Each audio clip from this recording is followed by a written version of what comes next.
ঋদিতের কার্যকলাপে মেহরিমা বাকরুদ্ধ, খানিকটা ভয়ও পায়। চক্ষু যুগল চরক গাছ। এত দ্রুত কিভাবে সম্ভব? ঋদিত কি তবে কোনো প্রফেশনাল কিলার? মন গহীনে প্রশ্ন রয়ে যায়, তবে কি এখন প্রশ্ন করাটা সঠিক সময় নয়, বিধায় বুকের মধ্যখানেই চাপা দিয়ে দেয়। কিন্তু আশ্চর্যজনকভাবে আজ মেহরিমার এক বিন্দুও খারাপ লাগা কাজ করে না, বরং মন ছুঁড়ে ফুরফুরে হাওয়া খেলে যায়। এই কীটগুলোর ঠিক এমন করুণ পরিণতি হওয়া উচিত। ক্ষমতার বড়াই আর কত?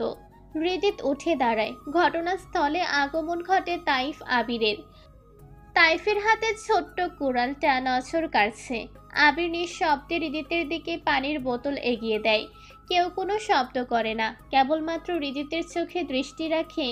ব্যাস, নিজেদের কাছে লেগে পড়ে, যেন এইসবে ওরা অভ্যস্ত, রোজগারের কাজ এগুলো। সবার এমন নির্লিপ্ততা, এমন চমক মেহরিমার সোচ্চাতীত। তবুও নীরবতা ভাঙতে নারাজ। সেভাবেই হৃদিতের হাত ধরে বাড়ির দিকে রওনা দেয়। মেহরিমাকে সরাসরি নিচের ঘরের দিকে আসে হৃদিত। লাগেজ থেকে 3 পিস এনে মেহরিমার হাতে ধরিয়ে দেয়। নিস্তব্ধ নিস্তেজ মেহরিমাকে দেখে দীর্ঘশ্বাস ফেলে। ডান হাতটা সন্তর্পণে উঠিয়ে গালে রাখে। ভয়ের কিছু নেই জান, তোর ভালোবাসার মানুষটা এমনই, পুরো জগতের নিকট হিংস্র আমিটা তোর কাছে সর্বদা অম্বুর ন্যায় শান্ত। তোকে আঘাত করার পূর্বে আমার অস্তিত্ব মুছে যাবে। পৃথ্বী এই হৃদিত চৌধুরীকে চিরতরে নিষিদ্ধ ঘোষণা করবে, অ্যান্ড আমাকে ছাড়ার কোনো অপশন নেই তোর কাছে। তাই মানিয়ে নে, মেনে নে, সামনে আরও কঠিন রাস্তা পাড়ি দিতে হবে আমাদের। মেহরিমা অপলক চোখে চেয়ে রয়, অধরে ক্ষীণ হাসির রেখা মেলে। আমি আমার দেয়া কথা রাখবো পরীর বাবা। সোনা বউ আমার, ফ্রেশ হয়ে নে, আমি একটু আসছি। কোথায় যাচ্ছেন? কাজ আছে। হৃদিত ঘর থেকে বেরিয়ে যায়। গন্তব্যস্থলে সিসিটিভি কন্ট্রোল রুম। মেহরিমা আর সময় ব্যয় না করে ওয়াশরুমে ঢুকে পড়ে। এমনিতেই মাথাটা প্রচণ্ড ধরেছে। ধরিত্রীর বুকে সাজ নেমেছে। একটু একটু করে তমসা ক্রমশ গ্রাস করে নিচ্ছে প্রকৃতির স্বচ্ছ আলো। ভিলা সেজেছে রং বেরঙের কৃত্রিম আলো রশ্মিতে। আজ তাবান অনামিকার হলুদ সন্ধ্যা। আজও কিশোর কিশোরীরা নিজেদের পার্পল রঙে সাজিয়েছে, তবে কিশোরীদের পোশাকে কিছুটা পরিবর্তন দেখা যায়। এই যেমন গতকাল লেহেঙ্গার পরিবর্তে আজ সকলে গাত্রে শাড়ি চড়িয়েছে, খোপায় কাঁচা গাঁদা ফুলের গাছরা গুজেছে। শাড়ি পরে দলে দলে ঘুরঘুর করছে বাড়ির প্রাঙ্গণ জুড়ে। তাবান অনামিকা স্টেজে বসা, দুজনের গায়ে গাঢ় হলুদ রঙের কাপল ড্রেস পরিদর্শিত। অনামিকা নিচেও আজ শাড়ি পরেছে। তাবানের পুরুষালী দেহে হলুদ পাঞ্জাবি সহ সাদা পাজামা দৃশ্যয়ন। পাঞ্জাবি উপরাংশে অবশ্য সাদা কোটি আছে। ক্ষণে ক্ষণে গণ্যমান্য ব্যক্তিবর্গ এসে আননে হলুদ ছুঁয়ে যাচ্ছে। নারী ব্যতীত অনামিকাকে কেউই হলুদ ছোঁয়াচ্ছে না। সেই নিয়মটুকু ধার্য করেনি তাবান। একটুখানি অবকাশ মিলতে অনামিকা বলে, আমার মায়াবতী বোধহয় আসবে না। আপনি কথা দিয়ে কথা রাখেননি মিস্টার তাবান। এর চরম মূল্য আপনাকে দিতে হবে। আপনার পরিবর্তে ইউনুস সরকার হলেও সমস্যা নেই। তাবান মিটিমিটি হাসছে। হাতঘড়িতে এক ঝলক সময় দেখে নেয়, প্রত্যুত্তর করে, বিয়ে এখনো শেষ হয়নি শ্যামবতী, ধৈর্য ধরুন। আপনার কবুল বলার 1 সেকেন্ড আগে হলো মায়া এখানে উপস্থিত থাকবে। অনামিকা মুখ খুলে পাল্টা জবাব দিতে নিবে, অমনি ভিড় গলিয়ে দৃষ্টি স্থির হয় মেন গেটের নিকট। কালো বোরখা নিকাব পরিহিত এক মেয়ে দাঁড়ানো, সাথে তাইফার একজন ছেলেও আছে। ছেলেটাকে একটু নিগুড়ভাবে খেয়াল করতে অনামিকার চোখে মুখে খুশি উপচে পড়ে। আরে এ তো শান্ত ভাইয়া। স্টেজ থেকে নেমে শাড়ি পরিহিত অবস্থায় সেদিকে ছুট লাগায়। দূর থেকে চিৎকার দিতে থাকে, আমার মায়াবতী এসেছে। পেছন থেকে তাবান হুঁশিয়ারি দেয়, আসতে অনামিকা, আপনি পড়ে যাবেন। কে শোনে কার কথা? অনামিকা যেন পৃথিবীর চাঁদ হাতে পেয়েছে। অনামিকার কণ্ঠস্বর কর্ণধার হতেই মায়া 2 হাত দুদিকে প্রসারিত করে দেয়। অনামিকা দৌড়ে এসে ঝাপটে জড়িয়ে ধরে। মাত্রাতিরিক্ত খুশিতে কেঁদে দেয় মেয়েটা। উপস্থিত সকলের দৃষ্টি ওদের দিকে নিবদ্ধ। তুই সত্যিই এসেছিস মায়াবতী? আমি বিশ্বাস করতে পারছি না। আমি তো ভাবছিলাম তুই বোধহয় আসবি না। অতিরিক্ত আনন্দের উত্তেজনায় অনামিকা ঠিকমতো কথা অবধি বলতে পারছে না। মেয়েটার পাগলামিতে নিকাবের আড়ালেই হাসে মায়া। আরে কান্দে না চুনি, এই তো আমি এসেছি। এবার তোকে একেবারে সঙ্গে নিয়ে গ্রামে ফিরবো। অনামিকা ফিক করে হেসে দেয়। মায়া পুনরায় ওকে বুকে জড়িয়ে নেয়। বন্ধুত্বের এত সুন্দর পবিত্র বন্ধনের সাক্ষী হতে পেরে সবার ওষ্ঠদয়ে মিষ্টি হাসি ফুটে ওঠে। আখি চোড়ে মুগ্ধতা ঝরে পড়ে। অদূরে দাঁড়িয়ে চোখের জল ফেলে মেহরিমা। নাক টানার শব্দে হৃদিত ভ্রুকুচকে কপালে ভাঁজ ফেলে পাশে তাকায়। তোর আবার কি হলো? এত সুন্দর মোমেন্টে কাঁদছিস কেন? মেহরিমা মলিন চাহনিতে অনামিকা মায়ার দিকে তাকিয়ে আছে, দৃষ্টি অটল। আমার ত্রিধুটা এমন পরিবর্তন হয়ে গেল কেন পরীর বাবা? আমার যে দম বন্ধ হয়ে আসে। ও কি আর কখনো আমার সাথে কথা বলবে না? আমার সাথে আড্ডা দেবে না? তীব্র মন খারাপে আমাকে হাসাবে না? আমি কি সখীহারা হয়ে গেলাম? তুই কি নিজে থেকে কথা বলার চেষ্টা করেছিস ওর সাথে? মেহরিমার দুদিকে মাথা নাড়ায়, যার অর্থ না। হৃদিত স্মিত হেসে মেহরিমার মাথায় আলতো করে গাঁটটা মারে। মেহরিমা মাথা ডলতে ডলতে অবুঝের মতো তাকিয়ে থাকে। হলোটা কি? ওরে মারলো কেন? সত্যি কথাই তো বলল। গর্ধব একটা। তুই আগে নিজে থেকে কথা বলে তো দেখবি। ও এত বড় একটা অন্যায় করেছে, সেখানে তোর সাথে কথা বলার মতো মুখ আদৌ আছে ওর? তুই আপন করে না নিলে ও কিভাবে তোর সাথে আগের মতো নর্মাল হবে? মেহরিমা কিয়ৎ সময় নিয়ে ভাবে। হৃদিতের বলা কথাগুলো ও তো আগে ভেবে দেখেনি। প্রতিটা কথা 100-তে 100 সত্য। চঞ্চল হস্তে গাল বেয়ে গড়িয়ে পড়া পানি মুছে চোখে মুখে উচ্ছলতা ফুটিয়ে তোলে। ঠিক বলেছেন আপনি। আমি তো এভাবে ভেবেই দেখিনি। আজই ওর সাথে কথা বলবো আমি। বলিস? থ্যাঙ্কস পরীর বাবা। শুধু থ্যাঙ্কসে চলবে না আমার, আমার অন্য কিছু লাগবে। অধরে দুষ্টু হাসি ঝুলিয়ে চোখ টিপে হৃদিত। মেহরিমা ধুম করে একটা কিল বসিয়ে দেয় বাহুতে। সমস্বরে হেসে ওঠে দুজনে। ত্রিধা নিচে আসার জন্য রেডি হচ্ছে। অকেশন নিশ্চয়ই এতক্ষণে শুরু হয়ে গিয়েছে। নিজেকে পরিপাটি করেছে, বড্ড দেরি হয়ে গিয়েছে ত্রিধার। হবে না? ওই ফাউল লোকটা ওয়াশরুমে ঢুকেছে তো ঢুকেছে, আর বের হওয়ার কোনো নামগন্ধ নেই। ত্রিধা তো ভেবেছিল ভেতরে বিয়ে শাদী করে বাচ্চা পয়দা করে ফেলেছে, কিন্তু না, শেষ পর্যন্ত ওকে ভুল প্রমাণিত করে একদম পাক্কা 1 ঘন্টা সময় খেয়ে বের হয় কৌশিক। ত্রিধা হাঁপ ছেড়ে বেঁচেছিল। ত্রিধা ড্রেসিং টেবিলের সামনে দাঁড়িয়ে নিজেকে লাস্ট লুক অবজার্ভ করছে। তৎক্ষণাৎ কৌশিক রুমে আসে, ডান হাত উছিয়ে কানে ফোন ধরা। ত্রিধার দিকে না তাকিয়ে সোফায় বসে। অবহেলায় পড়ে থাকা ল্যাপটপটা কোলের ওপর বসিয়ে অন করে।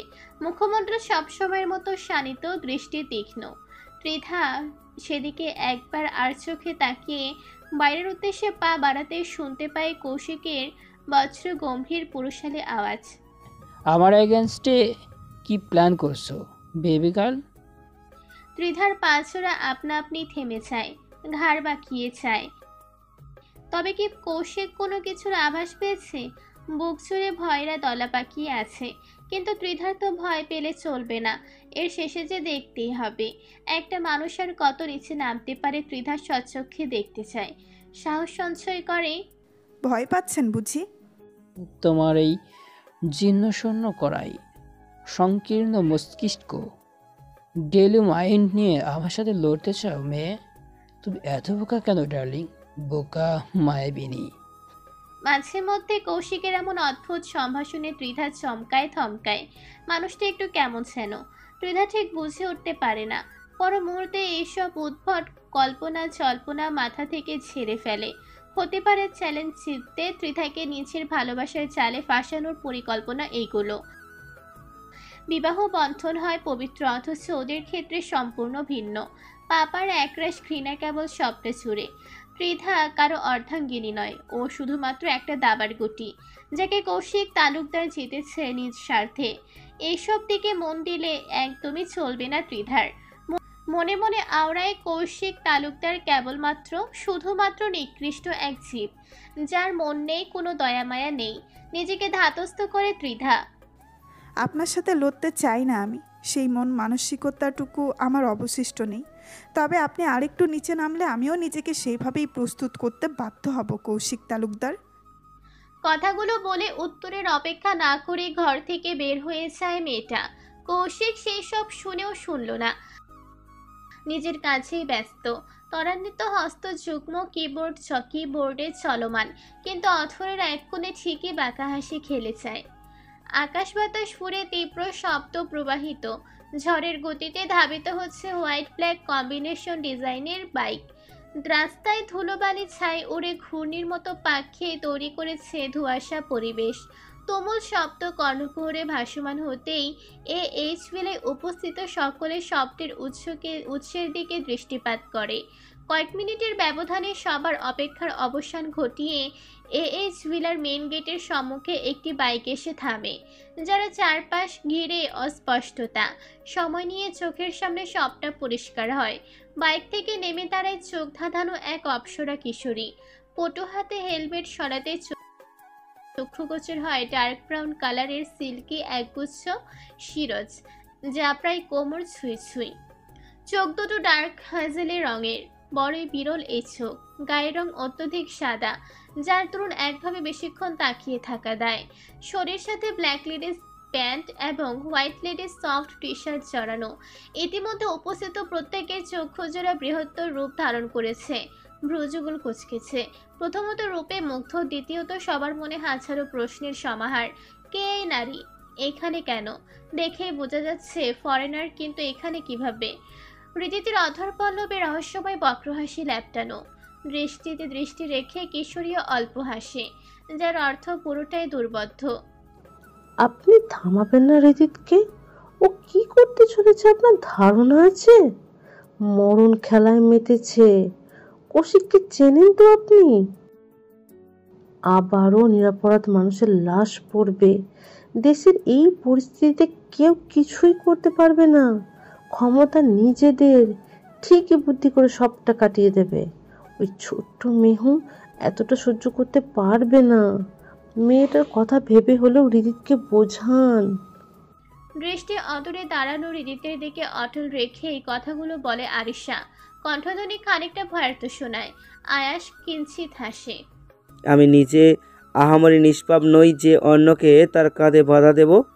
আফটার অল নিজের বিবেক হলেও তো একটা কথা আছে। আরিশা তাচ্ছিলের হাসি দেয়। বিবেক তা আপনার আদৌ আছে? ভুল করছেন আয়াস চৌধুরী, পস্তাতে হবে। এমনিতেই পাপের খাতা অনেক ভারী আপনার।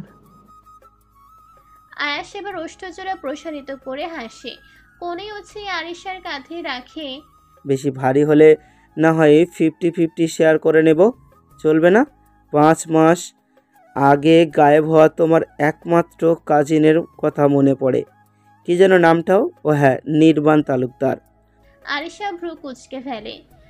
এর মাঝে নির্বাণকে টানছেন কেন? ও তো কানাডা গেছে। আয়াস সাই তোলার ভান ধরে, মুখের কাছে আঙুল তুলে তরি বাছায়, আর মোড়া ভাঙে। ও তাও ভালো, আমি ভাবছি উপরে টপকে গেছে। কথা পেঁচাবেন না একদম, সোজা সাপটা বলুন। আরিশা খেকিয়ে ওঠে। আয়াস বেশ মজা পাচ্ছে, বউকে খেপাতেই ভালো লাগে। উপস সরি, অ্যাক্সিডেন্টে ডিভোর্স হওয়া বউ দাঁত কেলেই হাসে, সেভাবেই বলে। শালার পুরুষের থেইকা মেয়ে মানুষের তেজ অধিক, এরা বোঝে কম, চিল্লায় বেশি। তোমার তথাকথিত মিহু মোটেও ছয়টো নয়, বয়স কম হলেও কাজ করে বড় বড়। আরিশা ঘাড় ঘুরিয়ে চায়।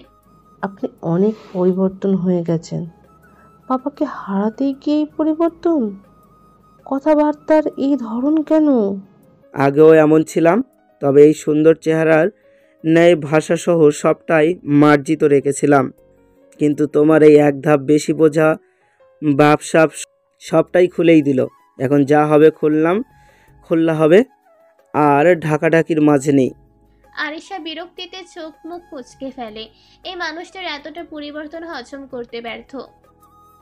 চরিত্রটা ঠিক আছে তো মন্ত্রী আয়াস চৌধুরী, নাকি ওটাও খুলে দিয়েছেন? ব্যঙ্গাত্মক স্বর আরিশার। আয়াস সামনের দিকে পা বাড়িয়েছিল, তৎক্ষণাৎ থেমে যায়, ঘাড় ঘুরিয়ে পিছু ফিরে তাকায়। এতদিন অবধি ঠিক ছিল, তবে এখন থাকবে না। শরীরটা আজকাল বড্ড ম্যাজ ম্যাজ করে, সঙ্গী খোঁজে। জয় বাংলার মাঠ বানিয়ে ফেলবো এবার। কথা শেষ হতে সামনে হাঁটা ধরে। সহসা আরিশার চোখ মুখ কঠিন হয়ে ওঠে, দাঁতে দাঁত চাপে। ওই শরীরে অন্য নারীর স্পর্শ পড়লে ওকে টুকরো টুকরো করে ফেলবে একদম। চৌধুরী পরিবারের সম্মুখে দাঁড়ানো আগন্তুক কিশোরী, দাঁড়ানোতে আলাদা একটা স্মার্টনেস প্রকাশ পাচ্ছে। ডার্ক হ্যাজেল রঙের মণিচূড়ায় দৃষ্টি অত্যন্ত তীক্ষ্ণ। হৃদিতের অধরে হালকা হাসি খেলা করছে। Welcome to our dark side ma'am. Sharlin মুচকি হাসে। এভাবে বোধহয় আজ পর্যন্ত ওরে কেউ ওয়েলকাম জানায়নি। থ্যাঙ্কস আ লট হৃদিত। আরিফ চৌধুরী জিজ্ঞাসা করেন, শালীন আম্মা, আসতে কোনো সমস্যা হয়নি? না আঙ্কেল। বিনয়ের সাথে প্রত্যুত্তর করে শার্লিন। আপনার দেশটা অনেক সুন্দর আঙ্কেল, আমি সবটা ঘুরে দেখতে চাই। আরিফ চৌধুরী মাথা নাড়ায়। হ্যাঁ আম্মা, অবশ্যই। অনেকটা রাস্তা জার্নি করে এসেছো, ভেতরে চলো, রেস্ট নেবে। শালীন সত্যি বড্ড ক্লান্ত, এখন একটু বিশ্রাম বড়ই প্রয়োজন। বাই হৃদিত, পরে কথা বলবো। হৃদিত ইশারায় হ্যাঁ বোঝায়। শার্লিন আরিফ চৌধুরীর পিছু পিছু বাড়ির ভেতরে হাঁটতে থাকে। দৃষ্টি মেলে আশেপাশের সবকিছু অবলোকন করে। উৎসুক জনতার নিকট এখন সবটা ক্লিয়ার। শার্লিন আরিফ চৌধুরীর রিলেটিভস, নিশ্চয়ই বিয়ে উপলক্ষে এসেছে। পুনরায় সবাই সবার কাছে ব্যস্ত হয়ে পড়ে। পুরো দমে হলুদের আয়োজন শুরু হয়। ঠিক ড্রয়িং রুমের সিঁড়ির মুখে শার্লিনের সঙ্গে কৌশিকের দেখা হয়। কৌশিক ওপর থেকে নামছে। শার্লিন রাস্তা আটকে দাঁড়িয়ে পড়ে। দোতলার লেফট সাইড থাই রুম, এটা তোমার আম্মা, রেস্ট নিও ওখানে। আরিফ চৌধুরী বাইরে বেরিয়ে যায়। শার্লিন ঠায় দাঁড়িয়ে। কৌশিকের অভিব্যক্তি বোঝা দুষ্কর। ভ্রজগুল কুচকে তাকিয়ে আছে। কিয়ৎ সময় পেরোয়। এক পর্যায়ে অথর্যগুল বাম দিকে অল্প স্বল্প উঁচু হয়। হাসলো বোধহয় একটু। সারপ্রাইজ মাই ম্যান। শার্লিনের ওষ্ঠে হাসি বিরাজমান। ফাকিয়ার সারপ্রাইজ। কৌশিকের সব সময়ের ন্যায় সমুদ্র শীতল গুরু গম্ভীর কণ্ঠস্বর। শার্লিনের হাসি মুখ ছুঁড়ে প্রসারিত হয়। No babe, fuck me not others think. In your dreams biz. Kaushik পাশ কাটিয়ে নিচে নেমে আসে। কিছু একটা ভেবে পদযুগল থামায়। নিজের দেশে বেঁচে ফিরতে চাইলে আমার বিরুদ্ধে যেও না, কলিজা ছোট করো। এসেছো দেশে, ঘুরে ফিরে যাবে। তোমাকে পেতে এসেছি, সন্ধ্যাতে তো ফিরবো না। তোমায় পেয়েই সব করতে প্রস্তুত আমি। কৌশিক বিশেষ পাত্তা দিল না। কেউ নিজের ভালো না বুঝলে তাকে বোঝানো দুঃসাধ্য ব্যাপার। মেহরিমা অপনি শেখের সাথে লোক সমাগম এড়িয়ে একপাশে একটা বৃক্ষের নিচে দাঁড়িয়ে। পরে আপাতত আতিয়া চৌধুরীর নিকট আছে। মেহরিমার আননে দুশ্চিন্তার আভাস। মা, এই মেয়ের সম্পর্কে তুমি জানো? পরীর বাবা কিছু বলেছে? সবটাই জানি আমি, এদিকটা আমি দেখছি, তুই তোর কাজে মন দে। আমি এই অভিনয় করতে করতে ক্লান্ত মা। এই নির্বোধের ন্যায় আচরণ কখন না জানি আমাকেই প্রভাবিত করে, নির্বোধ বানিয়ে দেয়। শ্রেয়া চৌধুরী কিংবা আয়রা চৌধুরী মুখ না খোলা অবধি কন্টিনিউ কর। লক্ষ্যের এতটা নিকটবর্তী এসে তুই তোর উদ্দেশ্য ভুলে যাচ্ছিস। অবনী শেখের গলাটা একটু অনমনীয় শোনায়। মেহরিমা বোঝে সবটা, কিন্তু ভেতরে এক সত্তা রেখে আরেক সত্তাকে জোরপূর্বক টেনে বেড়ানো অসহ্যনীয় ঠেকছে মেহরিমার নিকট। তিতাসের বিষয়ে আর কোন কথা বলেছ অপুরীর বাবার সাথে? অলরেডি নিখোঁজ নিউজটা ছড়িয়েছেন, উনি এই বিষয়ে কিছু বলেছে? মেহরিমা প্রশ্ন করে চুপচাপ দাঁড়িয়ে থাকে। সময় নিয়ে জবাব দেয় অবনী শেখ। প্রমাণই সব, হৃদিত বিষয়টা সামলিয়ে নেবে, তাছাড়া আয়েশ তো আছেই। তোমরা শিওর তো মাধুপুকে প্ল্যান মাফিক মৃত্যুর দুয়ারে পৌঁছে দেওয়ার জন্য যমদূত হিসেবে অলিভিয়া অ্যামেলিয়াই উপস্থিত ছিল? অন্য কোনো ব্যক্তির সংস্পর্শে এসেছিল না তো? অবনী শেখ দুদিকে মাথা নাড়ায়। অদম্য মুখাবয়ব সামান্য ভাবুক হলো বোধ হয়। ওই গাড়িতে অনলি অলিভিয়া আর অ্যামেলিয়াই অবস্থান করছিল। কার নম্বর সহ সিসিটিভি ফুটেজ চেক করে ইভেন ওই ছেলের ভাষ্যমতে এটাই দাঁড়ায়। প্ল্যান অনেকগুলো মস্তিষ্কের সম্মেলনে তৈরি হলেও বাস্তবায়ন করেছে ওরা দুজন। আর তাছাড়া রিদিত কাঁচা কাজ করবে না। তুমি তো পরীর বাবাকে আমার থেকেও বেশি চেনো। তোমাদের মধ্যে কি এত শলা পরামর্শ হয়? আমাকে সবটা জানানোর প্রয়োজন বোধটুকু মনে করো না তোমরা দুজন। টেরাকলে অবনী শেখকে কথা শুনিয়ে স্থির রূপে দাঁড়িয়ে রয় মেহরিমা। অবনী শেখ হাসেন। তোর সাথে তো রিত বাবার বিয়ে হলো সেদিন। কতদিন ধরে চিনিস ওরে? অথচ আমার পূর্ব পরিচিত। দীর্ঘদিন যাবৎ একে অপরকে চিনি। নিজের ছেলের মতো স্নেহ করে আসছি সেই সময় থেকেই। আচ্ছা বুঝলাম মা, তাহলে তো দুটোই ওপারে পৌঁছে গেছে। এখন শুধুমাত্র বাবার বিষয়টা ক্লিয়ার হওয়া বাকি। সাথে সাথে অবনী শেখ প্রত্যুত্তর করেন, এই বিষয়ে রিতেশ সবটা জানে। সুযোগ দিলে বোধ হয় খানিকটা শুধরে নিতে। কিছু ঘুরতে গিয়ে সাপ বেরিয়ে এসেছে। গেম 90 ডিগ্রি অ্যাঙ্গেলে ঘুরে অন্যদিকে চলে গেছে। অবনী শেখের অধর পল্লবে কুটিল হাসি। মেহরিমা স্মিত হাসে, কিছু একটা ভাবে, অতঃপর বলে, ওদের ধ্বংসের দ্বার প্রান্তে পৌঁছে দেওয়ার জন্য আমার ত্রিধু একাই যথেষ্ট মা। অবনী শেখ সম্মতি জ্ঞাপন করেন। নিজের ব্যাকুল পদযুগ্ম টেনে ঘরে প্রবেশ করে ত্রিধা। দরজাটকে বিছানায় বসে বেডসাইডে টেবিল থেকে গ্লাস উঠিয়ে ঢকঢক করে পুরোটাই শেষ করে। অশান্ত মানব মন আজ যেন শান্ত হতে নীরব যুদ্ধ ঘোষণা করছে। ইতিমধ্যে ত্রিধা ঘেমে নিয়ে অস্থির হয়ে উঠেছে। বন্দিখাঁচায় সযত্নে থাকা মাংসর পিণ্ডটা তীব্র থেকে তীব্রতরভাবে লাফাচ্ছে। ফিরছে শার্লিনের ঘর থেকে। শার্লিন জোরপূর্বক সাথে নিয়ে গিয়েছিল। কৌশিকের করা কর্মকাণ্ডের কিছু ভিডিও স্বচক্ষে দেখেই বুক কাঁপছে। এই ছেলের সাথে আদৌ পারবে তো? জ্বলন্ত অগ্নিকুণ্ডে নিজেকে সঁপে দিয়েছে ত্রিধা। পিছু হটার উপায় নেই। ধীর এবং ধারালো মস্তিষ্কে কাজ শেষ করে যুবক কৌশিক তালুকদার। অতি ক্ষিপ্র বুদ্ধি রন্ধ্রে রন্ধ্রে প্রবাহিত না হলে এত কম বয়সে এমন জায়গায় আদৌ উঠে আসতে পারত? তৎক্ষণাৎ বদ্ধরুমের চারিপাশ থেকে ভেসে আসে কখনোই না। ত্রিধা ভেবেছিল ভিডিওগুলো সংগ্রহ করে কৌশিককে ব্ল্যাকমেইল করবে, কিন্তু শার্লিন দিতে নারাজ, কারণ প্রতিটা ভিডিওতে অ্যাডলিসন হান্স দৃশ্যমান। এত বড় বোকামি নিশ্চয়ই শার্লিন করবে না। আপাতত মস্তিষ্কের নিউরনগুলো ভাবাতে অপারগ। ছিন্ন বিচ্ছিন্ন হয়ে ছড়িয়ে আছে। ত্রিধা কোনো রকমে উঠে দাঁড়ায়। এগিয়ে যেয়ে নিঃশব্দে লাগে ছাত্রী একটা ড্রেস বের করেই ওয়াশরুমে ঢুকে পড়ে। ফ্রেশ হয়ে ড্রেস চেঞ্জ করে বের হতে দৃষ্টি আটকায় বেলকুনিতে। আবছা আলোয় দৃশ্যমান কালো ধোঁয়া। ওই ফালতু লোক নির্ঘাত সিগারেট ফুঁকছে। ত্রিধা পাঁচুরা উল্টে ঘুরিয়েও কি যেন মনে করে বেলকুনির দিকে চায়। কবাটে হেলান দিয়ে দাঁড়ায়। কৌশিক হাতে সিগারেটের শেষাংশ নিচে ছুঁড়ে ফেলে। দুজনেই চুপচাপ নৈশব্দে নগরে দেখতে থাকে। ত্রিধার উপস্থিতি কৌশিককে অনুভব করেছে, হয়তো হয়তো না। কিছু বলবে বেবি গার্ল? না হও সতীনের সাথে ফার্স্ট মিট কেমন ছিল? পছন্দ হয়েছে? সত্যি সত্যি সতীন বানিয়ে দেবো নাকি? অকস্মাৎ এহেন কথায় ত্রিধা চমকায়। ও তো ভেবেছিল কৌশিক টের পায়নি, নিজেই মুখ খুলবে। কিন্তু এই লোক তো আস্ত একটা মিচকা শয়তান, সবটাই বুঝে। তবে ওই মেয়ের সাথে আপনার সম্পর্ক কি? কৌশিক হাসে, তবে মুখটা আলোর বিপরীতে থাকায় তা দেখতে অপারগ ত্রিধা। আমার বিষয়ে জানতে এত আগ্রহ কেন তোমার? সিগন্যাল পজিটিভ নাকি? ত্রিধা উত্তর দেয় না, এক চিত্তে তাকিয়ে রয়। কিছুক্ষণ আগে নিচের চোখে দেখা হিংস্র ছেলেটা আর সম্মুখে দাঁড়িয়ে থাকা ছেলেটা সত্যিই কি এক? এত সুদর্শন মুখখানার পেছনে অত কঠিন নিকৃষ্টতা, নিষ্ঠুরতা? তাই যদি হবে তবে ত্রিধার মুখ নিঃসৃত এত এত বাজে কথার বিপরীতে এখনো আঘাত কেন করলো না? কি চাই এই ছেলে? কৌশিক ঘাড় ঘুরিয়ে পাশ ফিরে তাকায়। ত্রিধাকে ওভাবে তাকিয়ে থাকতে দেখে নেত্রযুগল একটু ছোট ছোট করে, কপালে ভাঁজ ফেলে।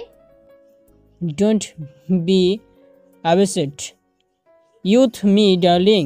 আমার আম জামিন I can hurt you without any regret. Tridha হোঁশে ফিরে, নিজের কাছে লজ্জাও পায় একটুখানি। আই নো আপনি কেমন আমার থেকে ভালো আর কে জানে। আপনার তো ভালোবাসার মানুষ আছে। শার্লিন আপিকে গ্রহণ করুন, আমাকে মুক্তি দেন প্লিজ। আমি বাঁচতে চাই। আপনার সাথে যতক্ষণ থাকি ততক্ষণ আমার দম বন্ধ হয়ে আসে। এভাবে আমি একটা জীবন কিভাবে পার করব? আজ না বললে ভালো, কিন্তু আর কখনো যেন তোমার মুখে এইসব কথা না শুনি। তোমার সাথে স্টিল হাম্বল আছি, থাকতে দাও। মুক্তি তুমি শীঘ্রই পাবে, ধৈর্য ধরো। আমার কাজ শেষ হলেই তোমার মুক্তি। ততদিনে তৌসিফ নিঃশেষ হয়ে যাবে। ঝড়ের গতিতে ত্রিধাকে দেয়ালের সাথে চেপে ধরে কৌশিক। ওকে জোড়া ক্ষিপ্ত দেখাচ্ছে, মুখমণ্ডল তুলনামূলক শানিত। ত্রিধা চুপ হয়ে যায়। ভয়ে কোকড়ে যেতে কৌশিক নিজের মুখটা একটু এগোয়। মেয়েদের গায়ে হাত তোলা ভালো দেখায় না। সোয়ালের দাঁতগুলো ভাঙতে না চাইলে আজকের পরে ওই ছেলের নাম ভুলেও মুখে নিও না। অ্যাট প্রেজেন্ট তুমি আমার ওয়াইফ, মাথায় রেখো। আমি শেয়ার মাইন্ডের নাই।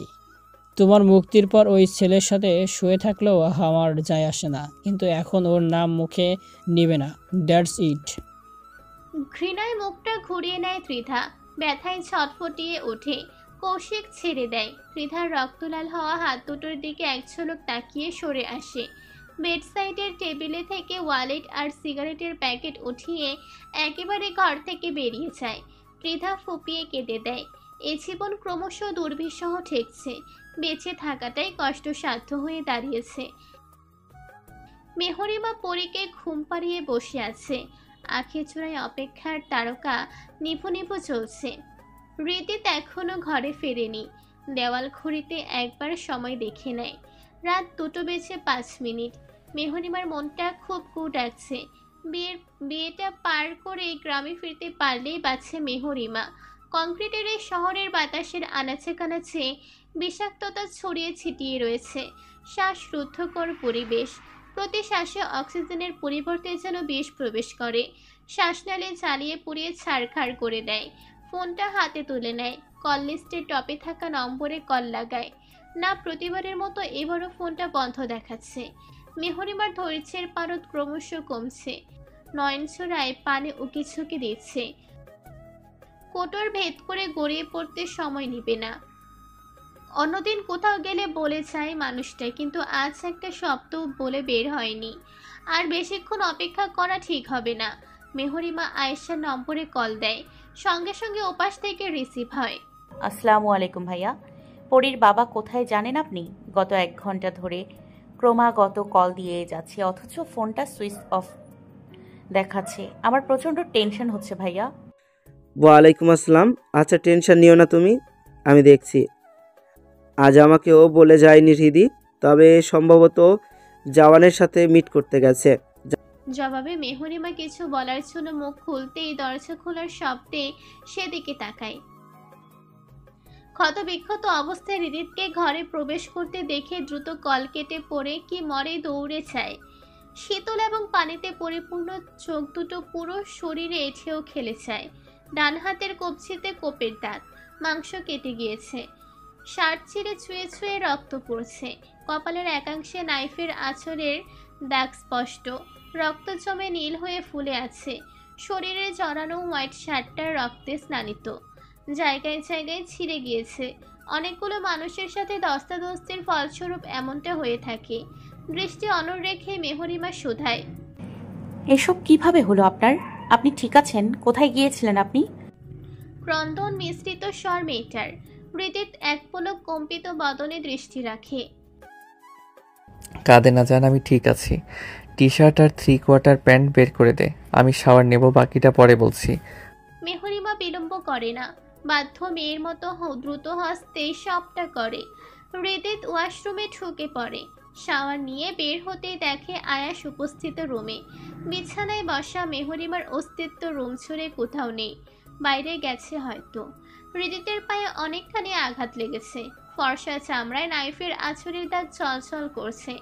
মধ্য বিভাবের ঠান্ডা শরীর ক্ষতস্থান ছুঁয়ে যেতেই ব্যথায় মাথাচাড়া দিয়ে উঠেছে। আস্তে ধীরে শরীর জুড়ে নিজেদের আধিপত্য বিস্তার করছে। শিরা উপশিরায় যন্ত্রণা ছুটে চলেছে।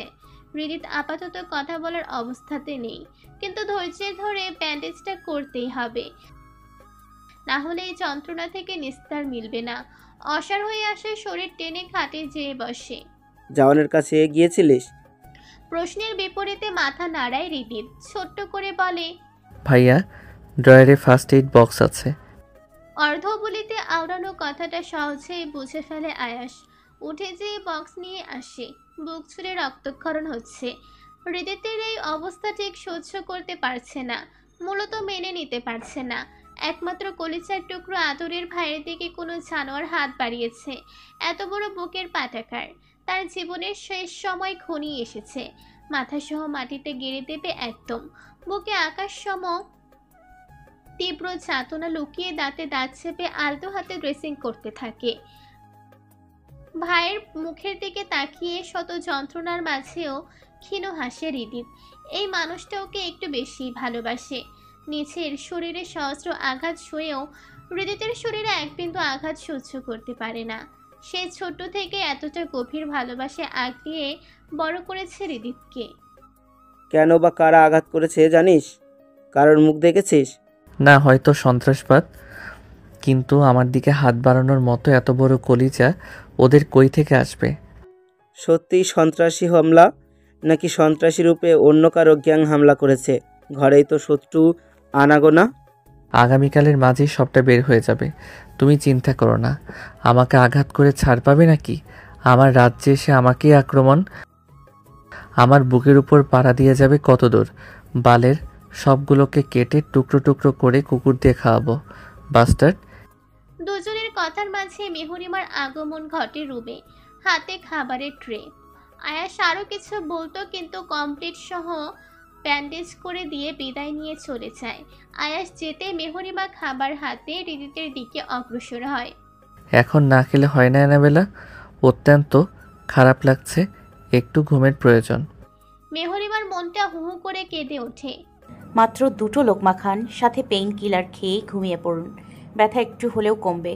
হৃদিত আর না করে না, চুপচাপ ভদ্র ছেলের মতো খেয়ে মেডিসিন নিয়ে শুয়ে পড়ে। কথা বাড়ায় না। মেহরিমাও হৃদিতের থেকে দূরত্ব রেখে শুয়ে পড়ে। পাছে যদি ক্ষতস্থানে আঘাত পেয়ে বসে। হৃদিতকে অত্যাধিক ক্লান্ত দেখাচ্ছে বিধায় মেহরিমা আর কিছুই জিজ্ঞাসা করে না। সকাল হলেই না হয় সবটা জেনে নেবে, কিন্তু প্রেয়সীর মনের অবস্থা আকুলি বিকুলি সবটাই তো হৃদিত বোঝে। কষ্ট করে ব্যথিত শরীর নিয়ে এগিয়ে আসে। মেহরিমাকে বুকের মাঝে জড়িয়ে নেয়। শোনা যায় মৃদু নিষ্প্রভ গলা। আমি জায়ানের সাথে প্রয়োজনীয় আলোচনা করতে গেছিলাম। ফেরার পথে আমার উপর অ্যাটাক করা হয়। কে বা কারা করেছে আপাতত জানি না, জানলে তোকে জানাবো। And now I am completely safe. এখন ছোট্ট মন থেকে সকল বিষণ্ণতা ঝেড়ে ফেলে ঘুমিয়ে পড়ো। তৎক্ষণাৎ নিজের বুকের উষ্ণে তরল অনুভব হতে হৃদিত একটু উতলা হয়। কাঁদে না জান, আমি ঠিক আছি তো। আল্লাহর কাছে শুকরিয়া আদায় করো, এর থেকেও তো খারাপ কিছু ঘটতে পারতো। আলহামদুলিল্লাহ। আপনি সকালে উঠেই আগে ডক্টরের কাছে যাবেন। আমার জন্য ডক্টর বসে থাকবে সাত সকালে? ওদের বউ বাচ্চা সংসার নেই? এত ক্ষমতা থেকে তাহলে লাভ কি হলো? আপনাদের কোনো কাজে আসেই তথাকথিত চরম ক্ষমতা? নিজের প্রয়োজনেই যদি কাজে লাগানো না যায়, সেই ক্ষমতার মূল্য কতখানি? ওকে মেরি বেহেন, এবার থাম। সকালেই যাব আর ডক্টরও দেখাবো। আপনি বোন বললে দোষ না, আর আমি ভাই বললেই তো তেড়ে আসেন। যত দোষ মেহরিমা ঘোষ, তাই না? ওটা তো কথার কথা, মহা মুসিবত তো। তুই কি আমাকে ঘুমাতে দিবি না? ব্যাস, মেহরিমা নিশ্চুপ, দন্ত দিয়ে ছিপ্পা কাটে। মিটিমিটি হেসে হৃদিতের বুকের সাথে নিগুড়ভাবে মিশে যায়। হৃদিত অথর ছড়িয়ে হাসে, ললাটে আলগোছে অথর ছুঁয়ে দেয়। এইচ ভিলা পেরিয়ে কিছুটা এগিয়ে আসতে মেইন রোডের সম্মুখে বাঁধে। সংরক্ষিত এলাকা হওয়ায় তরুণ রাস্তার পর্যন্ত যানবাহন চলাচলের সীমাবদ্ধতা টানা হয়েছে। গলির ভেতরে যাওয়ার মতো দুঃসাহস কোনো গাড়ি চালকের নেই। মেইন রোড ধরে আরও কিছুটা সামনে হাঁটলেই নজরে আসে বড়সড় একটা পুকুর। রাস্তার পাশ ঘেঁষে প্রকৃতির সতেজতা নিবিড়ভাবে উপভোগের সুযোগ স্বরূপ একটা মাচা বাঁধা আছে। পথ চলতে মানুষ ওখানে বসে জিরোয় সব শেষে দেহের মনের ক্লান্তি দূর করে। তপ্ত দ্বীপ্রহর, কৌশিক ঠিক মাছাটার উপর বসা। অবচেতন দৃষ্টি পুকুর পেরিয়ে দূরে বহু দূরে হারিয়েছে। কি এত ভাবছে? বেশ কিছুক্ষণ হলো ঈশান পাশে এসে দাঁড়িয়েছে, অথচ তীক্ষ্ণ মস্তিষ্কের ছেলেটা আজ টের অব্দি পেল না যে ছেলে নিজের অদূর ভবিষ্যৎ উপলব্ধি করতে পারে, নিজের থেকে কয়েক গজ দূরে কারো অবস্থান থাকতে অনায়াসে অনুভব করতে পারে, তার এমন নির্লিপ্ততা ঈশান ঠিক মেনে নিতে পারল না। স্যারকে তবে ভাবের সংস্পর্শে এসে পরিবর্তন হয়েছে? পরক্ষণেই ভাবে না না, স্যারের পরিবর্তন হওয়া সম্ভব নয়। স্যার পরিবর্তন হয়ে গেলে পাপ গলা টিপে মেরে ফেলবে স্যারকে। আচ্ছা, স্যারকে মৃত্যু বিশ্বাস করে? অন্যকে যখন জানে মারে নিচেও নিশ্চয়ই বিশ্বাস করবে। বিশ্বাস করলে আল্লাহকে ভয় কেন পায় না? কিছু বলবে ঈশান? কৌশিকের গুরু গম্ভীর স্বরে ঈশানের ভাবনায় ভাটা পড়ে, নড়ে ছড়ে দাঁড়ায়। মনের মাঝে এত বছরে ধরে জমে থাকা প্রশ্নগুলো কেন যেন আজ করতে মন চাইল ঈশানের, কিন্তু নিজের ইচ্ছাকে দমালো। যা বলতে এসেছে সেটা বলেই কেটে পড়া ভালো। একবার জহুরি চোখে কৌশিককে পরখ করে নেয়। আবহাওয়ার শিথিল মনে হচ্ছে। ঈশান মনে সাহস সঞ্চয় করে। স্যার, একটা কথা বলবো? কৌশিকের দৃষ্টি আগের ন্যায় পুকুরের ওপারে নিবদ্ধ। ঈশান শুকনো ঢোক গিলে, ম্যামের বিষয়ে আর কোনো কিছু ভেবেছেন স্যার? কৌশিক ঘাড় ঘুরিয়ে চায়। ম্যামকে? ঈশান বিস্মিত হয়ে পড়ে, চোখে মুখে তা স্পষ্ট। ঈশানের ভাবভঙ্গি দেখে কৌশিক মনে করার চেষ্টা করে। কপালে গুটি কয়েক ভাঁজের সৃষ্টি হয়। তুমি কি কোনোভাবেই ওই মেয়ের কথা বলছো? ঈশান দ্রুত দুদিকে মাথা ছাকায়। কৌশিক ভ্রু কুঁচকে বলে, ওই মেয়েকে ম্যাম কেন বলছো? আপনি বিয়ে করছেন স্যার, সেই দিক হিসাবে তো উনি ম্যামই হচ্ছে স্যার। বিয়ে করছি আমি? যা শালা, কি যে বলো তুমি! মনের ভুলে 3 কবুল পড়লাম, একটা সাইন করলাম, আর বিয়ে হয়ে গেল। And I am still virgin bro. বিবাহিত ফিল পাইনি তো, একটা চুমু পর্যন্ত খাইনি। চুমু তো দূরে সেও দেখিনি। ঈশান তপ্তা খেয়ে বসে। স্যার বলে কি? স্যার মেয়েদের থেকে দূরত্ব রেখে চলে, কিন্তু এতটাও ভালো চরিত্র ওনার কখনোই ছিল না। ফ্লার্টিং স্কিল হাই লেভেলের। শুধুমাত্র শার্লিনকেই কেন যেন সহ্য করতে পারে না স্যার। এর পেছনে হয়তো কোনো কারণ আছে। আর সেখানে নিজের বউকে ছুঁয়ে দেখেনি বলছে, এটা আদৌ বিশ্বাসযোগ্য? কতখানি? স্যার, সত্যি বলছেন? আপনাদের মাঝে কিছুই হয়নি? কৌশিক অধৈর্যরা মেলিয়ে হাসে। আমার পরিচয় কি ঈশান? কথার পরিপ্রেক্ষিতে ঈশান এমন প্রশ্ন একদমই আশা করছিল না। স্যারের এই উদাসীনতা ভালো কিছুর অর্থ বহন করে না। বুকে ভয় জমে, গলা বেয়ে বেরিয়ে আসে কম্পনরত স্বর। আপনি আপনার ব্ল্যাক ওয়ার্ডের কিং স্যার। ঈশান থামতে কৌশিক পুনরায় শোধায়। আর এবার ঈশানের ভয় তীর করে বাড়ে। আপনি একজন তুর্ক রাজনীতিবিদ। আমার আরও একটা পরিচয় আছে ঈশান। আমি মানুষ খুন করতে ভালোবাসি। আমার পেশা মানুষের রক্ত নিজেকে শনাক্ত করা। মানুষের তাজা রক্ত আমার বুকে প্রশান্ত এনে দেয়। তুমি তো নিজেও জানো আমি মানুষের কলিজা ভুনা খেয়েছি, অ্যান্ড দ্যাটস মাই ফেভারিট। অতীত স্মরণ হতে ঈশানের অন্তরাত্মায় কেঁপে ওঠে। পেট ঠেলে খাবারের একাংশ উঠে আসতে চায়। কথাটাতে কিছু একটা ছিল, অন্য কিছুর আভাস পাচ্ছে। শরীরের পশমটা দাঁড়িয়ে যায়। স্যারের সাথে এতগুলো বছর থেকেও নিজের ভয় এক বিন্দুও কমাতে পারেনি ঈশান। মানুষটাকে বড্ড ভয় পায়। আগে পানি খেয়ে নিজেকে ধ্রুবস্ত করো, তারপর বাকি কথা বলো। সাবধান, প্যান্ট নষ্ট করবে না একদম। তোমার প্যান্ট কেনার জন্য কারি টাকা নিয়ে বসে নেই আমি। পাশে অবলীলায় পড়ে থাকা পানির বোতল ইশারায় দেখিয়ে বলে কৌশিক। ঈশান তৎক্ষণাৎ বোতল উঠিয়ে ঢকঢক করে সবটা শেষ করে। সময় নিয়ে একটু স্বাভাবিক হয়ে সাথে মেয়েটির মতো একঝাঁক লজ্জা এসে ঘিরে ধরে। প্যান্ট ভেজানোর বহুত রেকর্ড তার আছে। রয়ে শয়ে বলে, আপনি কি ফাবির এই প্রেমিককে মেরে দিবেন স্যার? আপনি তো ফাবিকে কথা দিয়েছিলেন ওনার কোনো ক্ষতি করবেন না। আচ্ছা, করব না ম্যাম। আপনার এই এঙ্গেজড এই প্ল্যান বাড়ছে স্যার। ম্যামকে এত হালকাভাবে নেওয়া আমাদের উচিত হয়নি। খাঁচায় বন্দি কবুতর উন্মুক্ত গগনে মুক্তি পেয়েছে। নিজের খেল তো একটু দেখাবেই। আমার একটা বেনামি চিঠি যথেষ্ট কবুতরের নিজের বশে আনার জন্য। বড় স্যার একটা চরম বোকামি করে বসেছে স্যার। মুহূর্তে কৌশিকের মুখমণ্ডল কঠিন হয়ে ওঠে। নিকৃষ্টতম কিছু শব্দ ব্যবহার করে। শালার ওই ফাউল আমার কোনো কথা শোনে না। মারুফ এখন পিছন থেকে যখন ভরে দেবে তখন বুঝবে। একদম বেশি না বুঝলে তার পেটের ভাত হজম হয় না। নিজের জায়গা যে এখানে টিকে আছে আমার জন্য, সেটা বরাবর ভুলে বসে। উপরে যখন তুলেছে নামতে 2 সেকেন্ডও সময় লাগবে না। তোমার বড় স্যারকে আমার সাথে দ্রুত দেখা করতে বলো, নইলে 4 দেওয়ালের ভাত খাওয়ানোর হাত থেকে কেউ বাঁচাতে পারবে না।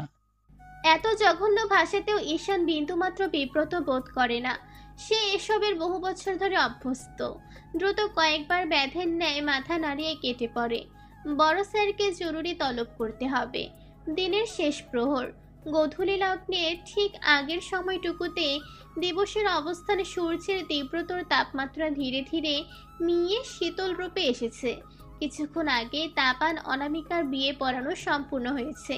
মেয়েটা কেঁদে কুটে নিচে নাজেহাল অবস্থা বানিয়েছে। তাকে একহালে সান্ত্বনা দিয়ে চলেছে মায়া, নিজের সাথে জড়িয়ে রেখেছে। মায়ের কাঁধে মাথাটা রেখে মনের সুখে কেঁদে চলেছে অনামিকা। পাশে অসহায় মুখে তাবান বসে রয়েছে। ওদের দেখে একটু দূরে জড়বস্তুর ন্যায় দাঁড়িয়ে ত্রিধা। বিয়ে বিয়ে শব্দটার সাথে একটা মেয়ের কতটা ইমোশন ছড়িয়ে থাকে, অথচ ত্রিধার ক্ষেত্রে মেয়েটা কেমন অসহায়ত্বের মতো হাসে।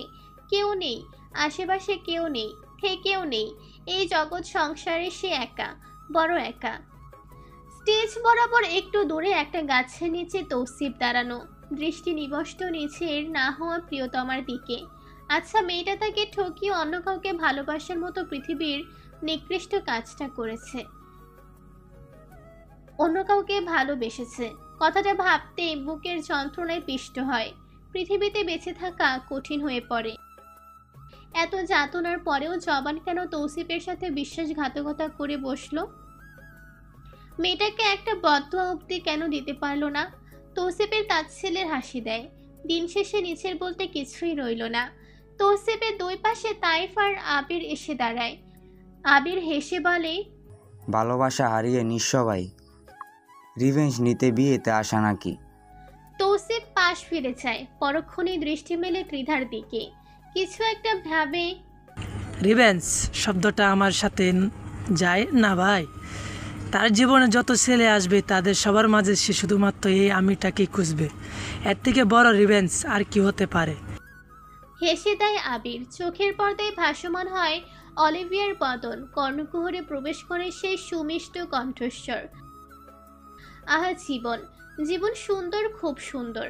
যন্ত্রণা লুকিয়ে হাসতে পারা মানুষের জীবন ভীষণ সুন্দর। ভাই তো নিজের অজান্তেই ঠকেছে, আর তুমি তো নিজের ইচ্ছাই ঠকেছ। নিজের ইচ্ছাই ভুল মানুষকে ভালোবেসেছ। তার করুণ পরিণতি জেনেও নিজের সর্বোচ্চ উজাড় করে দিয়েছ। অথচ সেই ভেবেই মূল্য যে তাকে এই পৃথর সবাই ঘৃণা করে। ভূমি থেকে আসমানে অবতরণ করা সব কিছু বোনটার জন্য বড্ড আফসোস হয়। আচ্ছা, ও যদি জানতো এই পৃথিবীর কেউ একজন ওকে তার পৃথিবীর সময় ভালোবাসে, তাহলে কি ওর ঠিক হয়ে যেত? নিজেকে শুধরে নিত? তাইফের কথাগুলো শুনে আবির আনমনে হাসে। ঠোঁটে হাসি ঝুলিয়ে বলে, শুধরাতো না, সে শুধরানো ছিল না। আবির তাইফের নিজেদের মাঝে বলা কথাগুলো তৌসিফ খুব একটা বোঝে না, কিংবা বুঝতে চেষ্টা করে না। চিত্ত অন্য জগতে বিরাজমান। অকস্মাৎ তাইফের দৃষ্টি আটকায় মায়াতে। সঙ্গে চোখজোড়া একটা দৃশ্য উপভোগ করে। মায়া অনামিকাকে আগলে রেখেছে আর ওকে শান্ত। পাশে ঘেঁষে দাঁড়িয়ে রয়েছে ছেলেটা। মায়ার পাশে সবটুকু জায়গা নিচের দখলে রেখেছে। কি সুন্দর খারাপ লোক, বাজে স্পর্শ থেকে প্রোটেক্ট করছে। তাইফ মুচকি হাসে। এরকমটাই তো তাইফ চেয়েছিল। এভাবেই ভালো থাকুক ধরনের সকল ভালোবাসা, পূর্ণতা পাক সকলের ভালোবাসা। তাইফের দৃষ্টি লক্ষ্য করে ওদিকে তাকাতে আবির দুষ্টু হেসে খোঁচা মারে। অন্যের বউয়ের দিকে নজর দিচ্ছ ভাই? সময় থাকতে তো নিজে করলা না। ভুল বললে ভাই, আমারও একটা ভালোবাসার মানুষ আছে, বাট আই লাস্ট হার। মাধবীলতা আমার জন্য আমৃত্যু কারাদণ্ড, যা আমি স্বেচ্ছায় মাথা পেতে নিয়েছি। মৃত্যু অবধি মুক্তি মিলবে না। মানসপটে ভাসে মাধবীর হাস্যোজ্জ্বল আনন। আখি বেয়ে দুফোঁটা জল গড়িয়ে পড়ে। কেউ দেখার আগে সন্তর্পণে তা মুছে নেয় তাইফ। তাহলে আমরা তিনজন একই গোয়ালের গরু। অমনি তৌসিফের কথা বিরোধিতা করে আবির। আমাদের গরু বললে ভাই, আমরা মোটেও গরু নই। কত সুদর্শন হ্যান্ডসাম পোলা আমরা। কয়েক মিনিট পেরোতে তিনজন সমস্বরে হেসে ওঠে। কথায় আছে যার সাথে যার মেলে, সত্যিই তাই। জীবন্ত লাশগুলোর কি সুন্দর একসাথে হাসছে। দূরে দাঁড়িয়ে নিজের চক্ষু জোড়ায় মেহরিমা। মানুষগুলোকে কতগুলো দিন হাসতে দেখেনি। সাঁঝের বেলা অনামিকাকে ছুড়ে ড্রয়িং রুমে হুলস্থুল কাণ্ড, কত শত আয়োজন, মেয়েটাকে ঘিরে এক ঝাঁক মানুষের অবস্থান, সহস্রাধিক প্রশ্নের সবার। তাইফের নারীমণি হোসনে বেগম কিছু উদ্ভট প্রশ্নের মাঝে মধ্যে খিলখিলিয়ে হেসে উঠছে। মেহরিমার পাশে স্বর্ণালী বসেছে। হাসতে হাসতে মেহরিমার গায়ের উপর ঢলে পড়ছে বারবার। ওদের থেকে একটু দূরে পরীকে কোলে নিয়ে ঠায় দাঁড়িয়ে রিদিত। স্বর্ণালীর কর্মকাণ্ডে রিদিতের ভ্রুচূড়া নিচের মতোই কুচকে আসে। কপালে ভাঁজের সৃষ্টি হয়। চোখ দুটো ছোট ছোট করে তাকিয়ে থাকে। প্যান্টের পকেট হাতড়ে ফোন বের করে কিছু একটা টাইপিং করে। এত হাসাহাসির মাঝে মেহরিমার মেসেজের নোটিফিকেশনটা ঠিক বুঝে উঠতে পারে না। কোলের উপর ফোনটা নিচের মতো পড়ে আছে। রিদিতের মেজাজ বিগড়ায়। মেহরিমা মাহিরা কান্না করছে, রুমে আয়, ও খাবে। নিমেষে হইচই মুখরিত পরিবেশে থমথমে হয়ে ওঠে। সবাই খানিকক্ষণ চুপ রয়। নিজের কথা শেষ করে উপরে উঠে গেছে রিদিত। মেহরিমা একটু আধটু ইতস্তত বোধ করলো মনে হয়, কিন্তু কিছুই বলার নেই। অগত্যা উঠে নিলে স্বর্ণালীর হাত ধরে ফিসফিস করে, তুমি এই লোকটার সাথে থাকো কিভাবে গো? কেমন সবসময় মুখটা গম্ভীর করে থাকে, কথা কম বলে, আবার কেমন ভয়ঙ্করভাবে তাকাই ভাই। যদিও আখি জোড়া দেখার সৌভাগ্য আমার হয়নি, সে যাই হোক, তোমার দম বন্ধ লাগে না? পরীর বাবা আমার সাথে খুব ফ্রি গো, আমার সমস্যা হয় না। বলতে পারো আমি যতক্ষণ ওনার সাথে থাকি ততক্ষণ শান্তিতে থাকি। আর তুমি যে পরীর বাবাকে লাইন মারতে গিয়েছিলে সেটাও জানি আমি। মেহরিমা মৃদু হেসে উঠে দাঁড়ায়। দোতলার উদ্দেশ্যে চলে যায়। নিজের মুখ ফরফরানিতে নিচেই লজ্জা পেয়ে যায় স্বর্ণালী। এই মুখটা এত না চললেও পারতো। ধ্যাত, আর ভালো লাগে না। মেহরিমা দরজা ঠেলে ঘরে প্রবেশ করে। হৃদিত রুম ছুঁড়ে পায়চারি করছে আর পরীর সাথে খেলছে। পরীও কুটি অধর উঁচু করে কিছু একটা বলতে চেষ্টা করছে। মেহরিমাকে খেয়াল করতে দাঁড়িয়ে পড়ে। মেহরিমা মুখ খোলার আগে ওপাশ থেকে বুলেটের গতিতে প্রশ্ন ছুড়ে আসে, তোকে বলেছিলাম সবার থেকে নর্মাল একটা ডিস্টেন্স মেনটেন করে চলতে। আর তোর ফোন কোথায় থাকে? ওইটা কি আমি তুলে রাখতে কিনে দিয়েছি? মেহরিমা হঠাৎ এহেন ব্যবহারে খানিকটা থতমত খায়। দ্রুত ফোন চেক করে। হোয়াটসঅ্যাপে মেসেজ নোটিফিকেশন দেখতেই দ্রুত সেটা পড়ে। অন্য সোফায় যেয়ে বস। ব্যাস, এটুকুই লেখা। এখানে ইম্পর্টেন্ট কি এমন আছে যে সেটা নিয়ে এক লোক এমন ফাতরামি করছে? মেহরিমা ওই বিষয়ে এগোয় না, কথা বলতে আগ্রহ পায় না। পরীকে দেন, আমি খাওয়াবো। হৃদিত রক্তচক্ষু দিয়ে তাকিয়ে আছে। মেহরিমা পাত্তা দেয় না। পরীকে নিজের কোলে নিয়ে বিছানায় যেয়ে বসে। তোর পা জিহ্বা দুটোই বড় হয়ে গেছে, ছাড়তে আমার সময় লাগবে না। সব সময় আমার উপর চিল্লাবেন না, আওয়াজ নামিয়ে কথা বলবেন। হৃদিতের রাগের পারদ ক্রমশই বেড়ে চলেছে। মেহরিমার এই অবাধ্যতা মেনে নিতে পারছে না। মেহরিমাকে কেউ হৃদিতের মতো করে স্পর্শ করুক এটা কসমিন কালেও ভাবতে পারে না। আর সেখানে ওই মেয়ে। হৃদিত এগিয়ে যায়, মুখোমুখি দাঁড়ায়। আওয়াজ না নামালে কি করবি? হৃদিতের গম্ভীর মুখের দিকে চেয়ে মেহরিমা ফিক করে হেসে দেয়। জনাবকে রাগাতে ভালোই লাগে ওর। চোখ টিপে বলে, চুমু খাবো, ঠোঁটে দুটো, কপালে দুটো, আর আপনার ওই উঁচু নাকে একটা। হৃদিত কয়েক সেকেন্ড একদৃষ্টে তাকিয়ে অধর উছিয়ে বাঁকা হাসে। ফ্লার্ট করছিস? কে শিখিয়েছে? জলজ্যান্ত আপনি থাকতে অন্য কারোর থেকে কেন শিখতে হবে? দুষ্টু হয়ে যাচ্ছিস জান। তোকে কেউ স্পর্শ করলে আমার সহ্য হয়? I can tolerate. মেহরিমার কপালে অধর ছুঁয়ে দেয়। মেহরিমার ওষ্ঠধয় উকি ঝুঁকি দেয় এক ঝাঁক প্রাণবন্ত হাসি। হৃদিতের এইসব অহেতুক পাগলামিতে নিজেকে মানিয়ে নিয়েছে বহু আগেই। এখন হৃদয় ছুঁড়ে সুখ সুখ অনুভূত হয়। সরি, আসলে স্বর্ণালী মেয়েটা খুব মিশুক টাইপের, তাই না করতে পারি না। প্রত্যুত্তরে হৃদিত কিছুই বলতে নিলেই ফোনটা সশব্দে বেঁচে ওঠে। এমন মোমেন্টে কল আসাতে বিরক্ত হয় বেশ। তার রেশ মুখাবয়বে বিদ্যমান। ফোনের স্ক্রিনে চলচল করছে অমিত সাহার নম্বর। এমন অসময়ে কল দেওয়াতে হৃদিত বিলম্ব করে না, রিসিভ করে। ওপাশ থেকে ভেসে আসে চিন্তিত আতঙ্কিত গলার আওয়াজ। স্যার, আজ আয়েশারের ট্রাক ধরেছে এসিপি ইভান মির্জা, অথচ ধরার কথা ছিল মামুন তালুকদারের ট্রাকটা। ইভান আমাকে এই বিষয়ে আগেই অবগত করেছিল। মামুন তালুকদারের ট্রাক যে রাস্তা দিয়ে যাবে সেখানেই আমরা অপেক্ষা করছিলাম টিমসহ, কিন্তু সহসা একটা নাম্বার থেকে কল আসে ইভানের ফোনে। কে দিয়েছে, কি বলেছে কিছুই জানি না। আপনাদের ওয়ার্ন করার সুযোগ অবধি আমাকে দেয়নি। টিমসহ আমি আর ইভান অন্য রাস্তা দিয়ে দাঁড়াই। কয়েক মিনিট পেরোতেই আয়েশার ট্রাকটা আসে। ধরা খেয়েছে, এত সহজে ছাড়বে বলে মনে হয় না। এখনও ডিটেলস খুঁজে বের করতে পারিনি। ড্রাইভার সহ গাড়িতে থাকা দুজনকে থানায় নিয়েছি। থেরাপি কেবল পড়লে মুখ খুলতে কতক্ষণ? নির্বাচনের বড়জোর 6 মাস বাকি। বৃহৎ ঝামেলা বাধার সম্ভাবনা আছে স্যার, দ্রুত কিছু একটা করুন। হৃদিতের মুখমণ্ডল শানিত রূপ ধারণ করেছে ইতিমধ্যে। এই সন্ধ্যায় কার এত চুলকানি বেড়েছিল? কে পাঠিয়েছে ট্রাক? আমার অনুমতি ব্যতীত কার সাহস হলো এমনটা করার? অমিত সাহা শুকনো ঠকিলেন, গলা ভিজিয়ে নেওয়ার বৃথা প্রয়াস চালান। তা তো জানি না স্যার। বাল জানেন আপনি। আপনাকে রাখা কেন হয়েছে? আপনার চাকরি খেয়ে দেব আমি। এই মাথা খারাপ না করে কল কাটেন। অমিত শাহকে কল কাটতে হয় না, নিচেই কল ডিসকানেক্ট করে দেয়। ততক্ষণে আয়েশার নিকট নিউজ পৌঁছেছে। ছুটেছে হৃদিতের ঘরের দিকে। কি হয়েছে? কার উপর রাগ ঝাড়ছেন? মেহরিমা অবুঝের মতো জিজ্ঞাসা করে। মস্তিষ্ক হৃদিতের মস্তিষ্ক এলোমেলো।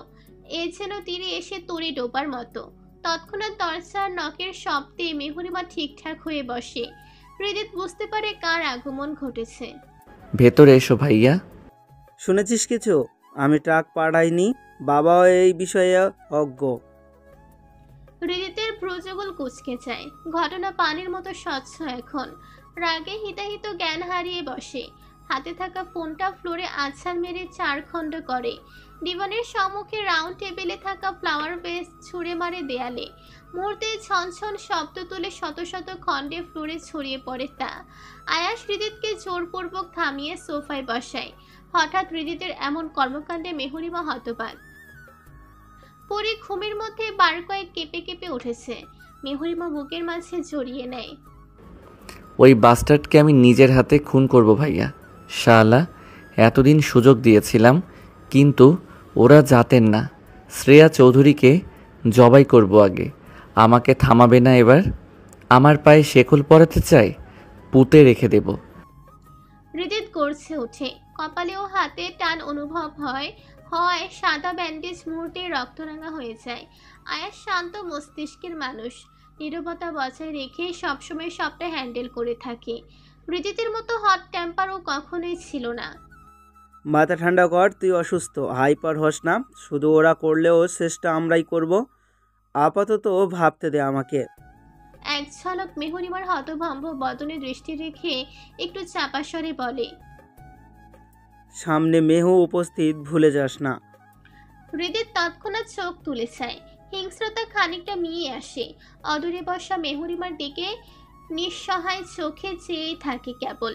মেহরিমার শরীর অস্বার হয়ে আসছে। নিজের কানকে বিশ্বাস করতে পারছে না। একটা মানুষের আর কত রূপের সাথে পরিচিত হতে হবে? অস্ফুট স্বরে প্রশ্ন ছড়ে, আমার জানার বাইরে তবে কি অনেক কিছু রয়ে গেছে পরীর বাবা? আপনার পরিচয় কি? আপনি মানুষটা আসলে কে? একটু থামে, শুকনো মুখে কাঁপা কাঁপা গলায় শোধায়, মা জানে সবটা? আমার কোনো পরিচয় নেই। আমি কেবলমাত্র শুধুমাত্র হৃদিত চৌধুরী। নিষ্প্রভ গলা হৃদিতের। ঘর থেকে বেরিয়ে যায় আয়াস দীর্ঘশ্বাস ফেলে। ভয় পেও না, ও হৃদিত ব্যথিত কেউ নয়। তোমার সবচেয়ে পরিচিত কাছের মানুষ হৃদিত। তোমার জন্য ওর মন জুড়ে নিখাত পবিত্র ভালোবাসা বিদ্যমান। ওর পৃথিবী একমাত্র তুমি। ওকে সঙ্গ দিলে খুব বেশি পাপ হবে না তোমার।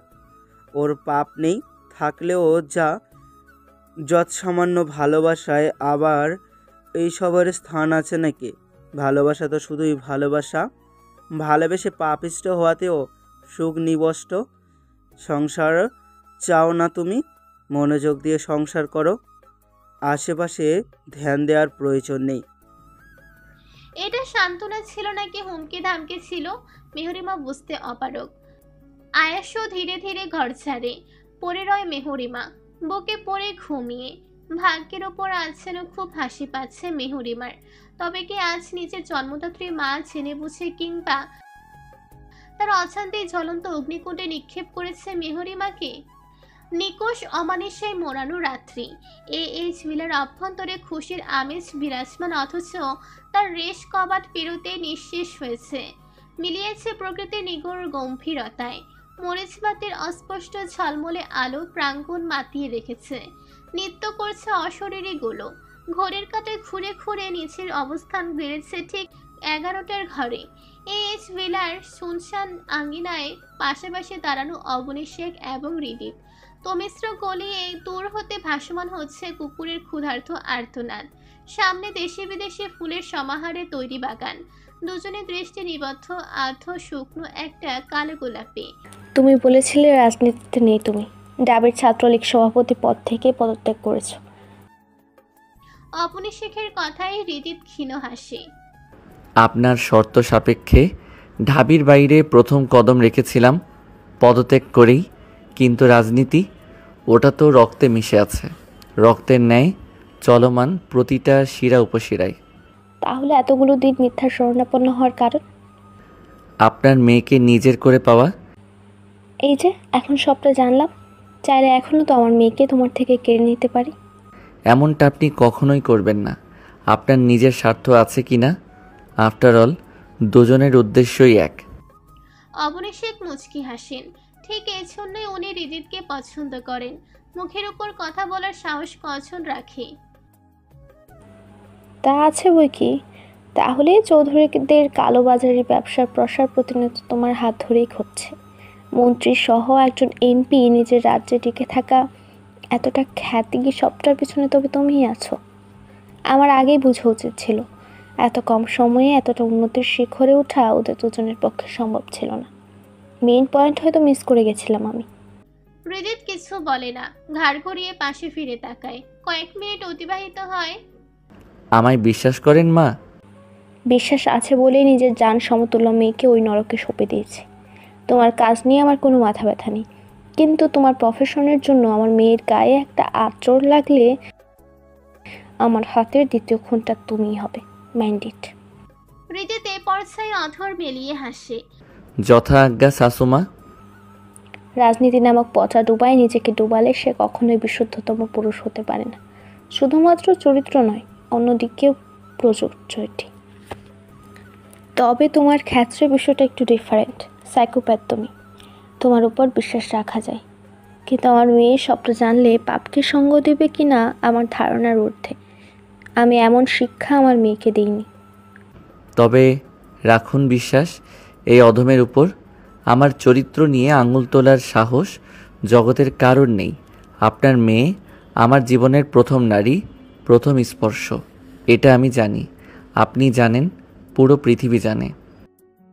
হৃদিত থামে, রহস্যময় হেসে পুনরায় বলে, পাপের একাংশ নিয়ে দিব্যি মেতে আছে আপনার মেয়ে, সেখানে সঙ্গ না দেওয়ার কি আছে? অবনী শেখ কিছুক্ষণ নীরব থাকেন, মনটা অন্য ভাবনায় বিভোর।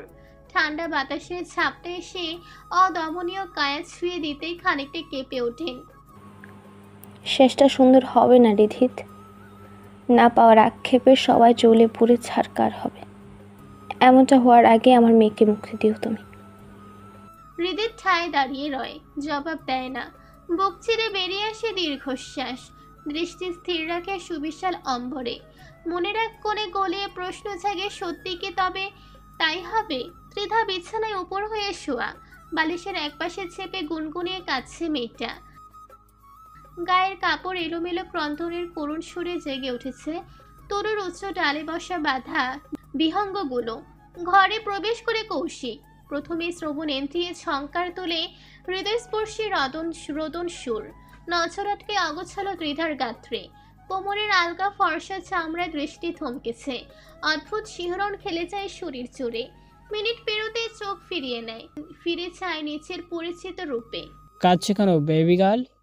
পড়ে যেয়ে ব্যথা পেয়েছো? ত্রিধা নড়ে চড়ে ওঠে, পরক্ষণে নিচে ঠিকঠাক করে চটচল দিয়ে উঠে বসে। মলিন বদন অথচ তীক্ষ্ণ দৃষ্টি অগ্নিশর্মা। ক্রুদ্ধ স্বরে প্রশ্ন ছড়ে, আমার ভাইয়ের উপর অ্যাটাক আপনি করিয়েছেন? কৌশিক চুপ রয়, কিছুক্ষণ একচিত্তে চেয়ে থাকে। মেয়েটার মুখে কেমন অদ্ভুত মায়ের ছাপ। না বললে বিশ্বাস করবে? নিজের উত্তরে নিচে চমকে ওঠে কৌশিক। কে এই মেয়ে, তাকে কেন বোঝাতে হবে? নিজের হয়ে কেনই বা সাফাই দিতে হবে? নিজেকে শুদ্ধ ভালো রূপে কেন প্রকাশ করতে হবে? কৌশিক তো মোটেও স্বচ্ছ পুরুষ নয়। যার রক্তে হিংস্রতা বিদ্যমান, সে কেন হঠাৎ ভালো সাজতে চাইছে? না, এ তো প্রশ্নের জবাব মেলে না। এমন কেন করছেন? আমাকে কুরবানি দিয়েও আপনার স্বস্তি মিলেনি কৌশিক তালুকদার। আমার পরিবারের দিকে কেন হাত বাড়িয়েছেন আপনি? আমার ভাইয়ার সংসারে নজর দিবেন না একদম। ভাইয়া মিহুকে ছাড়া বাঁচতে পারবে না। ভালোবাসার মানুষকে ছেড়ে বেঁচে থাকা মৃত্যু সমতুল্য। কারণ আমার প্রতিবদী তোমার পরিবার। অ্যান্ড কে বলেছে ভালোবাসা ছাড়া বেঁচে থাকা যায় না? তুমি তো দিব্যি বেঁচে আছো, শ্বাস নিচ্ছ। আপনি অমানুষ, আপনি কুত্তা। দেখবেন আপনার মৃত্যুতে পুরো দেশবাসী হাসবে। মসজিদে মসজিদেতে দান খয়রাত করবে। সবাই ঈদের আনন্দে মেতে উঠবে। আপনার কাফনের কাপড় কেনার জন্য অবধি কাউকে মিলবে না। পচে গলে মরবেন আপনি। কথাগুলো কিছু একটা ছিল। কৌশিকের হৃদস্পন্দন ক্রমশ কমে, কেমন একটা অদ্ভুত হয়, তবে ঠিক ঠাহর করতে পারে না। সত্যি কি এমন কোনো দিন আসবে? সেদিন কি এত পাহাড় সম ক্ষমতা ধূলিসাৎ হয়ে যাবে? ঘোরের মধ্যে চলে যায়। এই মেয়ে কৌশিককে প্রতিনিয়ত নব্য অনুভূতির সঙ্গে পরিচয় করিয়ে চলেছে। কৌশিকের হৃদয়কে তীব্র ঝড়ের কবলে পড়তে হচ্ছে। কিসের এত ক্ষমতায় পুচকে মেয়ের? কৌশিকের ঘোর ভাঙে। হ্যাঁ, এইসব কখনো হওয়ার নয়। কার এত ক্ষমতা কৌশিককে বিনাশ করবে? যত সব অর্থহীন কথা। নিজেকে স্বাভাবিক দেখানোর সর্বোচ্চ চেষ্টা চালায়। জেগে জেগে স্বপ্ন দেখা বন্ধ করো ডার্লিং। এইসব নিকোষই তোমার ডেলু মাইন্ডের জল্পনা কল্পনা। আপনাকে আমি মেরে দেব, জানে মেরে দেব একদম। কম্পিত দৃঢ় কণ্ঠধ্বনি, রাগে ক্ষোভে শরীর কাঁপছে। ত্রিধাকে কেমন অস্বাভাবিক দেখাচ্ছে। কৌশিক বাঁকা হাসে। তাই বুঝি? তো কিভাবে মারবে? আমার শক্তির কাছে তুমি একটা পিঁপড়া বই কিছুই নয়। ত্রিধা চেয়ে থাকে কিয়ৎ সময়, দৃষ্টি ঘুরিয়ে এক ঝলক বেড সাইডে টেবিল ফ্রুটস বলে অবহেলায় পড়ে থাকা নাইফের দিকে তাকায়। পর মুহূর্তেই ঝড়ের গতিতে তেড়ে যায় কৌশিকের শরীরে গেঁথে দেয়। অস্ফুট আওয়াজে গুঙিয়ে ওঠে কৌশিক। অকস্মাৎ এমনটার জন্য একদমই প্রস্তুত ছিল না। বাম হাতের বাহুতে নাইফ গেঁথে গিয়েছে, রক্তের ফোয়ারা বইছে সেথায়। ভাগ্যিস ত্রিধার আক্রমণের কয়েক সেকেন্ড পূর্বেই ঘুরে দাঁড়িয়েছিল, নইলে নাইফটি এতক্ষণে বুকে গেঁথে থাকতো। নিচের কাছে নিচে কিংকর্তব্য বিমূঢ় ত্রিধা। একবার নিচের হাতের দিকে তাকাচ্ছে, তো একবার কৌশিকের বাহুর দিকে। চোখে মুখে উপচে পড়া অসহায়ত্ব। এটা কিভাবে করে বসলো ত্রিধা? এত ক্ষমতা, এত সাহস কবে হলো মেয়েটার? ত্রিধা হতবাক আননে চেয়ে মুচকি হাসে কৌশিক। বোকাশোকা মেয়েটার তেজস্বী রূপ সে এনজয় করছে বেশ। নিজের বশমতো আস্তে করে নাইফটা বের করে ফ্লোরে ছুঁড়ে মারে। সাথে সাথে হাত উছিয়ে তাছা লাল রক্তে শুভ্র রঙা টাইলসের একাংশ রাঙা হয়ে ওঠে। আমি ইচ্ছে করে করিনি, আপনাকে ব্যথা দিতে চাইনি আমি। বিশ্বাস করুন, এটা কিভাবে হয়ে গেছে আমি জানি না। কথা শেষ হতেই শোনা যায় কৌশিকের বজ্রনীরের তাচ্ছিলের কণ্ঠস্বর। কেন ব্যথা দিতে চাওনি? আমি কে তোমার বিপক্ষ দল? শত্রু তো আমি। ত্রিধা থেমে যায়। এই প্রশ্নের উত্তর ত্রিধার শব্দ ভাণ্ডারে অনুপস্থিত। আর যাই হোক, মানুষকে আঘাত করার মতো মন মানসিকতা বৈশিষ্ট্য কখনোই ত্রিধার ছিল না। ক্ষত গভীর, সাধারণ ট্রিটমেন্টে চলবে না, হসপিটালে যেতে হবে। রক্তের গতি সময়ের সাথে পাল্লা দিয়ে বাড়ছে, অবস্থা বেগতিক। কৌশিক প্যান্ট হাতড়ে রুমাল বের করে তা দিয়ে অপর বাহু শক্ত করে চেপে ধরে। বাইরের উদ্দেশ্যে পা বাড়াতে যেও থেমে যায়। ত্রিধা নির্বোধ অসহায় মুখবয়বে দৃষ্টি রাখে। আমার হাতে বন্দি হওয়ার জন্য প্রস্তুত হও। তোমার উড়োউড়ি টোটালি বন্ধ। পাকা সেটের ঘরে ফেলে রাখবো। না পাবে আঘাত করার দ্বিতীয় সুযোগ কিংবা সহজ। এবার সম্মুখে যুদ্ধ হবে বদ্ধ ঘরে। কৌশিক দ্রুত পায়ে ঘর থেকে বেরিয়ে যায়। ত্রিধা কেবল ছলছল নয়নে সেদিকে চেয়ে রয়। নিজের হাতে নিজেই পায়ে আবারও কুড়াল মারল। চার দেয়ালের মাঝে দম বন্ধ হয়ে আসে। ছোট ছাদের দিকে